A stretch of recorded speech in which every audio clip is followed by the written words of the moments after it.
when someone came to me, I was like, Jeff, pick this phone for me, and I'd pick. And in a few months later, they would come back and say, Jeff, you misled me. I'm like, I did?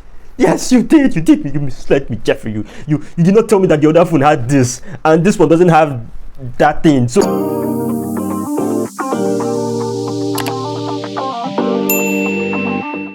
hi there.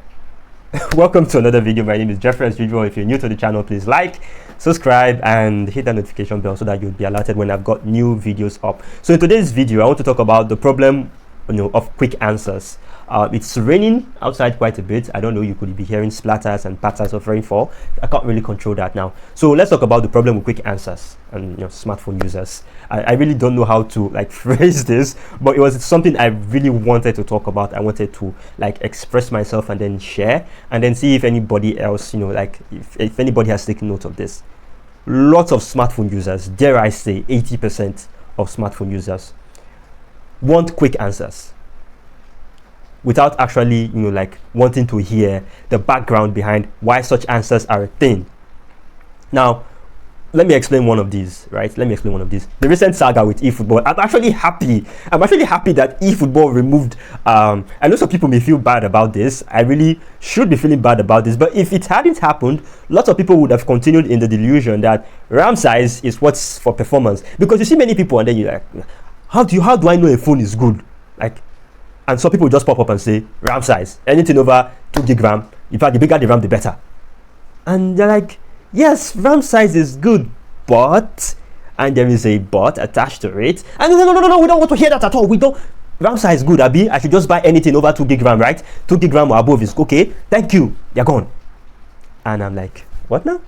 Is that it? Really? Somebody will pop up and say, between phone A and phone B, please pick one. And I'm like, phone A has got good cameras, but phone B would probably have a better performance. Phone A would probably have good batteries, but don't tell me all those explanations. Just give me one. Which one is the best one? And but you need to understand. When I was younger, right? Before I even owned the blog, before I even started this channel, when someone came to me, I was like, Jeff, pick this phone for me, and I'd pick. I just because I was in that mindset too at some point. Just pick one. And then in a few months later, they would come back and say, Jeff, you misled me. I'm like, I did? Yes, you did. You misled me, Jeffrey. You did not tell me that the other phone had this, and this one doesn't have that thing. So I missed out on. So I learned my lesson quickly enough. I learned it very fast. So the problem now is that when you try to tell somebody that this device is battery focused and this device is camera focused, which one do you want? I'd be like, which one would you take? No, there is so much. Smartphones aren't black and white. They're not black and white, because it's why a lot of the time you have to want to explain to people so that they get the whole gist. But lots of people do not want to listen to any explanation. No. Just tell me what it is. Let me take it to the bank, and I will hold you to account if everything goes south. It's a bad habit. It's a bad mindset.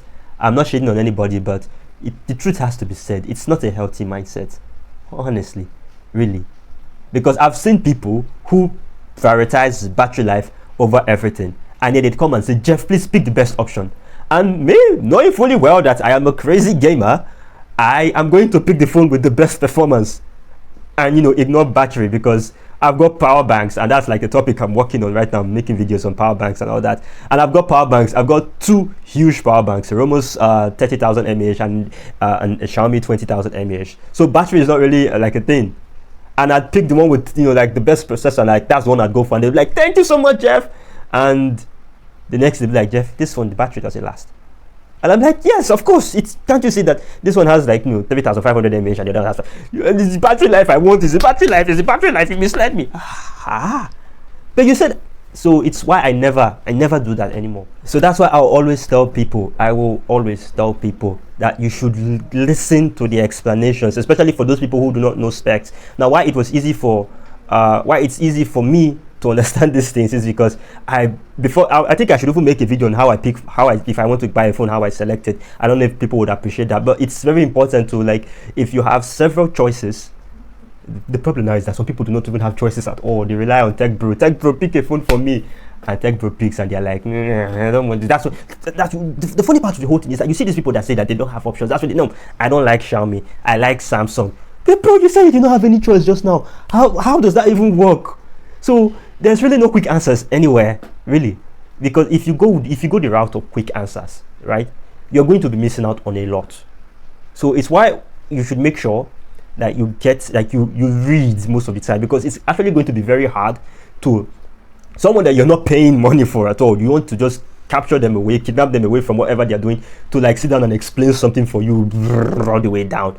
No, it's why blogs exist. It's why there are YouTube videos, so that you would read and watch, and then to be able to make an informed opinion. Because lots of people listen to very quick answers and then they make half-baked opinions. I see it a lot. I would make a post, I would write a blog, and somebody would attack me with half-baked knowledge, and like bring the whole facts, and then they disappear and never reply me ever again. Sometimes they even block me. They will never see them, but that's quite okay, right? So I'm going to wrap up. Like, quick answers it doesn't really help anyone at this point. Make sure that you get details, right? And that I'm done. Bye bye.